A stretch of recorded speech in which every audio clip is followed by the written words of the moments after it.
answer. Good! Here's the pass to Leitner. Puts it up. Butler into the lane, into traffic. It goes again for Butler. West Virginia has won its first Big East championship. Into the hands of Clark. He's got a chance to win it here. Up the front, here's Diakite for the win.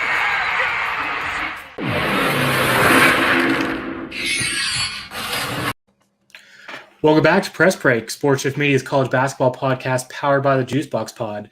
Go check them out everywhere. Just search for the Juicebox Pod and it should come up.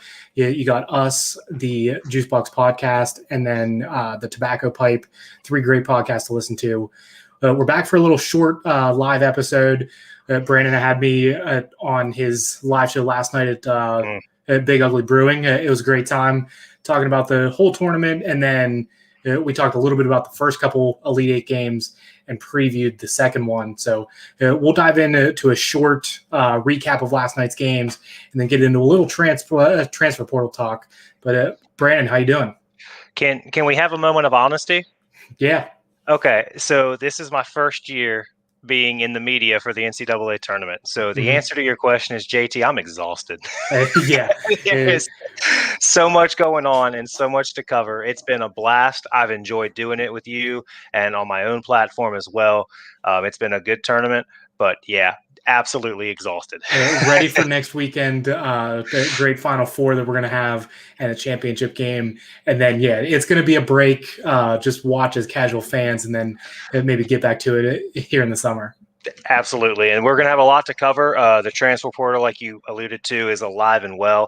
We'll get into that a little bit more. But yeah, it's definitely off season. It'll be a little easier than the regular season for sure. Definitely. A little more laid back, but we'll briefly talk about the first one. We talked about it last night, but Gonzaga they looked like the team that we thought they were. They ran through USC. I think people tried to talk it up too much. They wanted Gonzaga to at least be in a game so bad that they tried to talk themselves into USC, and they destroyed that zone. Drew Timme heard all the haters saying that the Mobley brothers were going to be able to handle him inside, and then he scores 12 points before the under 12 timeout. And then Jalen Suggs almost gets a triple-double, 2 assists shy. He really controlled that game at the point. What else did you see from that one? Honestly, just the response from Gonzaga. Now, I will say that they were given a little bit of a game by Creighton. About the first 8 minutes in the first half, I think was the most uneasy I felt about Gonzaga, which isn't saying much because if I was at 100 before on the confidence level, I was about like a 99. Yeah. But I just saw a team that responded. They were looking for fuel, and we talk about it all the time out there in the West Coast Conference. Who do they really have to get up for, especially when they're as dominant as they are this year? And I think they responded. I feel bad for the Mobley brothers. I feel like they were thrust into the spotlight by the media, us included, and how good of a matchup that was going to be, and they were just on the wrong end. And to your point about cutting up the zone, when you have 5 to 7 players that can go into the middle of a 2-3 zone and just bust shots from anywhere, and you're going to shoot 43% from 3 on the kickouts, I mean, good luck. Yeah, right? Nobody is going to beat Gonzaga as good as some other teams are in the country. If they play like that, there's no beating them. Right, and I think Creighton had the right game plan. I don't think they had the bodies and the personnel to do it, but you're going to have to play man on man and switch everything with Gonzaga and be comfortable guarding 1 through 5 with any player you have, which gets difficult. Jalen Suggs is 6'6", 6'5", 6'6", somewhere around there. Guard. He's the smallest guy on the floor for them until Ayayi comes in, and then he's 6'3". So you've got to have that ability. I thought Michigan would have gave them a great run, and I guess that's a good segue into the second game of the night because I don't see any other team save maybe Baylor that is going to give Gonzaga a fit. It's definitely, I'm sorry, I love them. It's not going to be UCLA. Their run is amazing, but it's coming to an end. There is no chance. But I really thought there was no chance against Michigan. So we'll jump over to that game. UCLA wins a tight one, 51-49. I don't think anybody could have guessed that Michigan was going to put up under 50 points. But the defense inside, the two big guys for UCLA, they did a great job containing Hunter Dickinson in the fact that he wanted to get to his left hand. He wants to back you down and go get you to his right shoulder and then do that little hook shot. And they said, you have to beat us with your right hand. And he struggled. He still led the team in points, but I think he missed enough shots, and then the guards were just in a complete fit. UCLA strapped them up, and I thought it was a great game plan. Absolutely. And, we were talking about it on the show. We said UCLA is going to want a fast game. If UCLA can make the game fast, Michigan will be in trouble. But we did not anticipate the pace being – or I'm sorry, Michigan struggling as bad as they did from the field. I mean, if you look at it, they just had an off night. I mean, Franz Wagner, we watched him airball 2 wide open threes. I don't care what anybody says about the game. I've heard people going back and forth. The second airball he put up, it was not a pressure situation.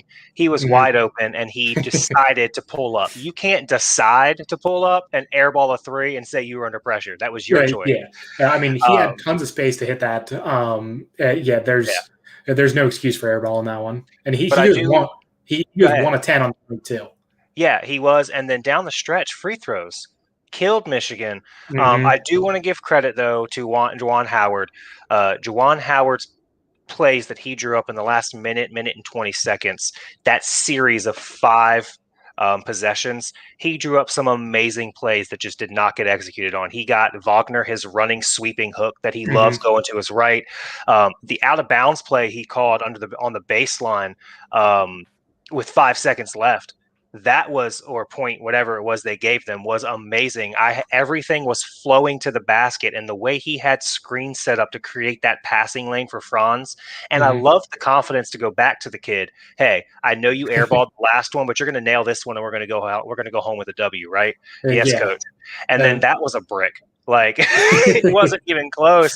Yeah. I think UCLA did what they wanted to. The score is not going to indicate at all what UCLA did, but UCLA sped that game up and made it sloppy, made it fast, and put Michigan at a very uncomfortable pace. And Johnny Juzang won that game. I think what was it? They had 24 points at halftime, and Johnny had 18 of them. Yes, and they were tough shots. They weren't open. I mean, there were a couple in there, but he was hitting contested jump shots. Him and Tiger Campbell in that first half, especially, but all game long, they hit hand in your face step back jump shots, and that's huge. Yeah, and if you ever want to see what kind of a night a shooter is going to have, making contested shots is a good one. But here's another one. Let's say he took 12 shots. I think one of them hit the rim. Everything was dead center. He was just on, and he's going to need every bit of it and more coming up next. But hey, congrats to UCLA. Congrats to getting to the Final Four. Mick Cronin and the story with his father and everything that went on there. It's a great story. It's an unprecedented run. This is not the team we saw lose 4 inexplicable games straight to close out the regular season. But here we are, and they're dancing, baby.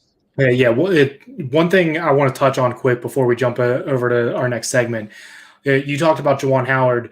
I loved what he did coaching there, but then I thought the decision making at the end was a little questionable in the fact that he had 2 timeouts, and he calls the first one in between the free throw attempts of Johnny Juzang, and I thought which worked. It worked, but with 6 seconds left, I thought in that timeout the play call should have been, if he misses.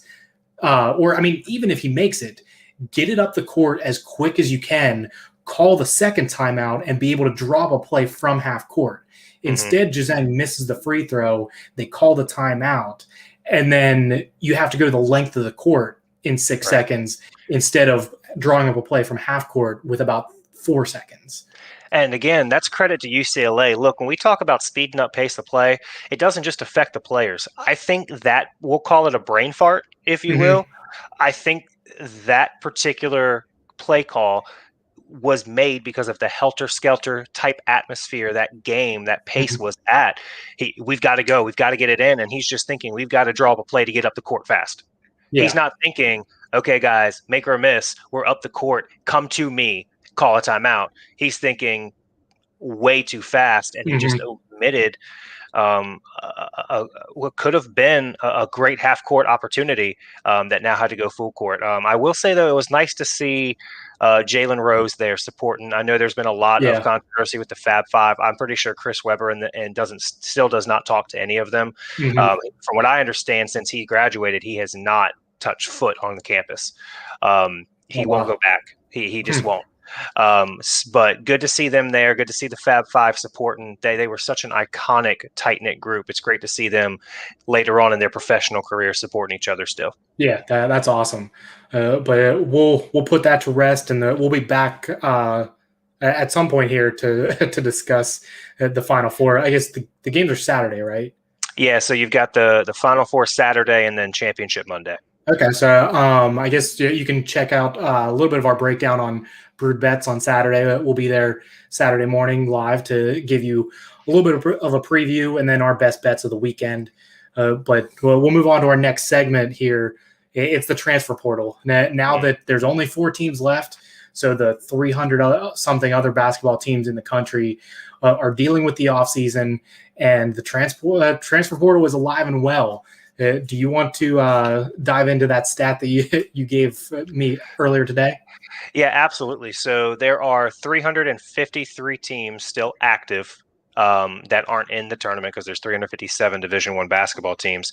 And with the amount, there's 1,011 players in the transfer portal, which equates to 25% of all NCAA men's basketball players. 25% of them are in the transfer portal. And to break it down even further, if you divide that number by the amount of teams, it ends up being about 12 players from each team respectively would be. So almost an entire roster is what the average is. So the transfer portal is alive and well. And we talked about this a little bit this afternoon, just in passing, that a lot of it has to do with the immediate eligibility and the free year. I don't think this happens if players have to sit out. And I don't know. Give me your opinion. My opinion is I think that should be the way it is, period, because I'm a big fan of both sides of the coin. A coach does not have to sit out if he leaves early. If he breaks his contract or gets bought out and goes somewhere else, he doesn't have to sit out a year. So I don't think the players should have to do that either. And we always say the coaches are the role models. The coaches are the ones molding these young men. Well, then we need to hold them to the same standards. Either the coaches need to sit out a year or the players don't need to sit out a year. But I think that that's the inflation we're seeing. Where do you stand on that? Do you think the players should not be able to sit out a year regularly? I love this move. I think that everything you said, I agree with.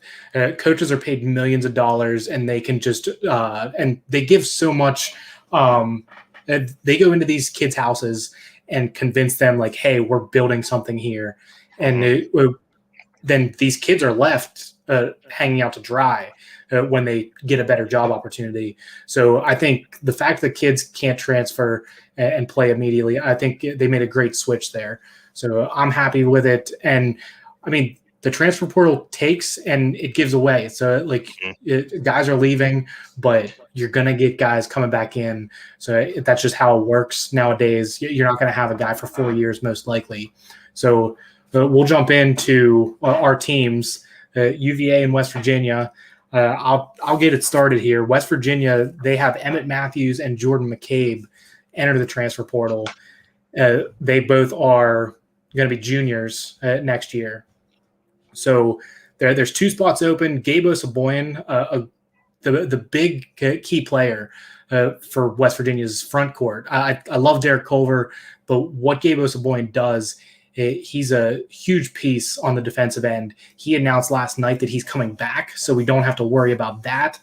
I think there was Damone Kerrigan was a name in the transfer portal that I thought he could have fit what Gabe does. He averages about 2.5 block shots a game, but he's still like a 6'7" guy that's a little lengthy and he can run a little bit. So I thought he could have played that 4 spot well, but we don't have to worry about that.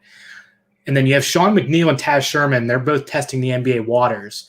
So I think one of those guys are going to be back.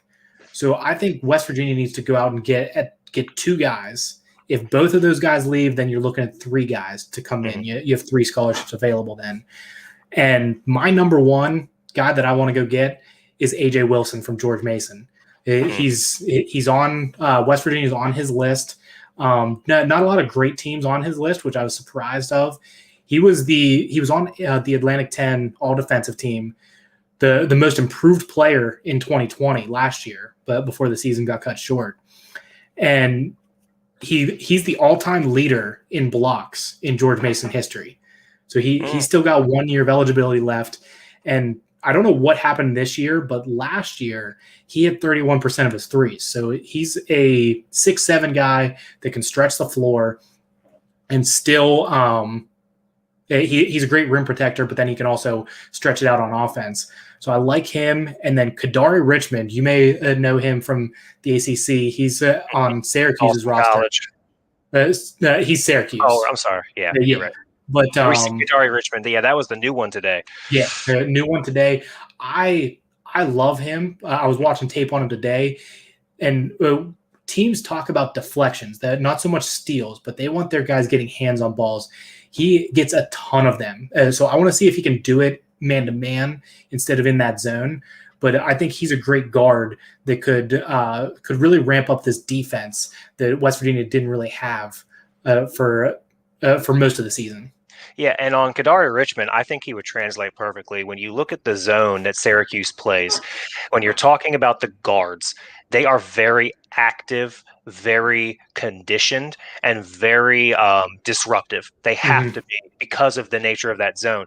You can't teach that. So it wouldn't surprise me if in high school he came from a man-to-man system, and that's what he thrives at. I think he would be a great fit. I think that the principles that go along with being a guard in Jim Boeheim's 2-3 translate very well to what Bob Huggins, Huggy Bear, likes to do over there in Morgantown, and what he's always liked to do on defense. Active passing, lane presence, things of that nature. And to be honest with you, he could switch 1 through 3 probably. So in that press that y'all like to run, he could be very disruptive. And then kind of just maybe even play a little bit of free safety for y'all. So I think that'd actually be a really good fit. From the rumors I've heard, he doesn't seem to want to stay in conference. And he just kind of wants a really, really fresh start. And that's something to consider for these players too. You know, you go to another conference and they have tape on you because they've played you. You go somewhere far in a different conference, they've got to learn you again. Yeah.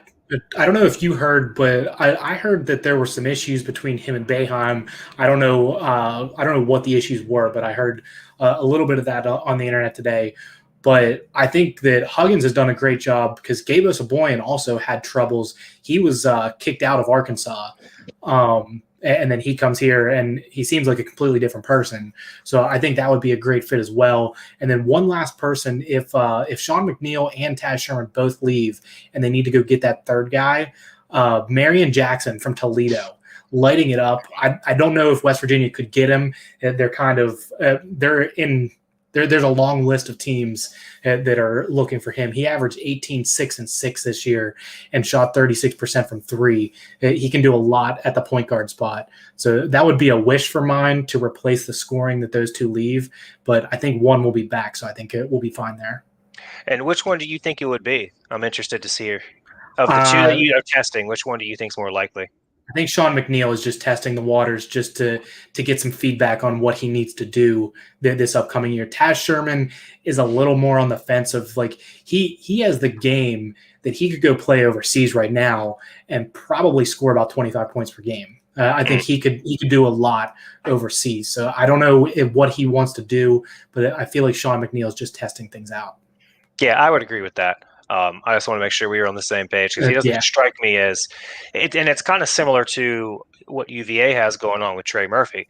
Yeah, he's like a late second rounder. Some places have him going late first round, which is not what you want to hear if you're going to be in that particular position. We heard something similar about Mamadi Diakite his junior year after he won a national championship. Yeah, he's going to be like a late second rounder, and he came back and did his thing his senior year, and then boom, every G League accolade you could award a gentleman he got, and now he's putting in quality minutes for the Milwaukee Bucks. Mhm. So I think that he's similar to that path. So I like that choice. Yeah. So we'll jump over to the Avalanche for this week, and you guys, UVA, 7 scholarship players left. Ooh, it's rough. If I'm counting correct, that it's 3, 4, 5, 6, 7, 8. Oh, okay. 8. Because we do have a freshman, Tane Murray from New Zealand coming in. He's a 4-star recruit coming out of New Zealand, and or somewhere not here. And he's high ceiling, but yeah, definitely we got rocked with the Justin McCoy, Casey Morcell, and Jabri Abdur-Rahim, which of course was the big one. I don't blame any of those guys, though, to be completely honest with you. And I don't know how it's been on fan pages for West Virginia, but people have been very active in just criticizing these kids for making the better decision for their future. And the one word that I keep hearing put around is honor and commitment, right? And I just got to point out, like, we have to – I'm going to see it from the other side as well, because there's 2 sides to every story. Yeah, as a fan and someone who was as highly touted as Jabri Abdur-Rahim and Casey Morcell were coming in, and even Justin McCoy, yes, it sucks that whatever they're going to do isn't going to be completed or even started in some of these players' cases with UVA. But think about, I want to take Jabri Abdur-Rahim, for example, because this is the best point I can make. Casey Morcell, we could argue all day, every day. But Jabri Abdur-Rahim committed to the UVA. Under the premise, I can only assume, based on the scholarship situation we had and his talent. Keep in mind, this gentleman was top 40 in the country and number 6 at his position. So he is ready to go now. Okay. Yeah. Prolific scorer, great defender, 6'7", 6'8", long wingspan. He was ready. We needed him. Okay. He commits, he signs, and then later on, the transfer is granted for Trey Murphy. Well, Trey Murphy's the exact same player, the exact same player. So you want to talk about honoring your commitment? Look at from the university side. You promised this kid that he was going to play. You promised this kid that he was going to be an integral part, and then you go and recruit a guy that has 3 years of experience at the level to basically replace him. You can't say anything else about it other than it was a replacement. We didn't trust what we had in him, even though we promised him these things. So he says, you know what? I'm going to play it out. And he plays it out because he committed to the year and he's got to go. He gets 8 minutes. A top 40 recruit in the nation gets 8 minutes for UVA this year while the team struggles offensively. And I'm going to say this out of pure speculation on my end, because nothing has came out. I haven't seen a source or anything. The only reason I think that Jabri Abdur-Rahim is transferring from UVA is because he knows Trey Murphy's coming back. Yeah. If Trey Murphy was gone, I think he stays and he sticks it out. But there's probably a good portion of his decision was predicated on the fact that he knows Trey Murphy's most likely going to come back, and he doesn't want to mess with that. So go ahead. And I feel like Tony Bennett is a good coach, and he seems like a great person, that he would be honest with him. He's going to say, hey, like, I've had the conversation with Trey, and he's most likely coming back. He's just testing, getting some feedback from the NBA. So, right. I mean, I know Bob Huggins has had those same conversations with players. Like these guys talk, like there's exit meetings after the season. And like, if you're not happy, like these coaches, they're not looking to like railroad you into like, you have to stay here. Like right. if you're not happy, then you're not going to be a great player. Like you have to love your situation and be ready to ball, because I mean, it's a commitment from, I mean, even the whole off season, but especially when camp starts in, what is it, August, September through March, like it's a long grind that you have to be in for. Yeah. So here we are, and we're in instant rebuild mode, I guess you could say. So our projected 2021-2022 scholarship chart looks a little bit like this. We'll have freshman Tane Murray. We'll have sophomores Reese Beekman, Carson McCorkle, and Caden Shedrick. Junior will be Francisco Cafaro, and our seniors will be Trey Murphy, if he comes back, Cody Statman and Kihei Clark. I'll be honest, not super comfortable with that. We are going to be extremely active in the transfer portal. We're going to be extremely active in going after these kids that are throwing their names, and a couple that are spotlighting here. My favorite is Indiana sophomore Armand Franklin. Mm-hmm. He would be an exact replacement, just at a higher level of what Casey Morcell we thought would be at this point. He's very active on the defensive end. He can get out and run. He can shoot lights out when he's on, but he's going to be in that 33 to 35% range, and it's just going to be a great replacement. And Virginia is in that mix for him. He's also in the mix with Louisville, and he's also considering returning to Bloomington, which, keep in mind, people, when these players put their name in the transfer portal, they can come back. They're just exercising their right to see what we got out there. Another one to look forward to is the 6'6" sharpshooter from Auburn, Justin Powell. He's huge. He was going to go to Kentucky, and it was thought that he was going to be a sure thing, but then all of a sudden Kentucky landed a Davison transfer, Kellen Grady, Mm-hmm. and now he's not. People are under the impression that John Calipari might still be involved, but that bridge got burnt. So his schools that he listed in name were Gonzaga and Virginia. So we'll see how that goes. There's Walker Kessler from UNC. He was, for a short period, a sure thing for UVA. And then he chose ultimately North Carolina. So we're hoping for a second chance there. And his teammate in AAU, Justin Powell, is also looking for a home. So that could be a duo there that we get two of those there. And of course, Trevor Keels is a huge recruit, set to make his decision, 5-star recruit. He is the real deal. He is a game changer instantly. We're holding out hope. All signs really kind of point towards Duke. The only problem with Duke is that they've got 3 scholarship shooting guards coming back next year that have not declared in the transfer portal. So there might be some competition there. Having 3 shooting guards on Duke is not like having 3 shooting guards on NC State or Syracuse or some other team. Everybody on that team can play. So hopefully on Sunday when he makes his announcement, we might hear the Wahoos get called. Unlikely, but and then a year from now we've got Isaiah McNeely coming in, one of the West Virginia guys we took out of your backyard, and I'm sorry that I'm not sorry. It's all right. Looking forward to him playing, and that would just be my transfer portal. Again, this is, guys, the transfer portal's at 1,000 plus players right now, and we don't even have a national champion yet. So things are going to happen. Schools are getting imploded. And again, keep in mind, we've discussed it and hit on it several times, JT, free year of eligibility and immediate eligibility where you transfer.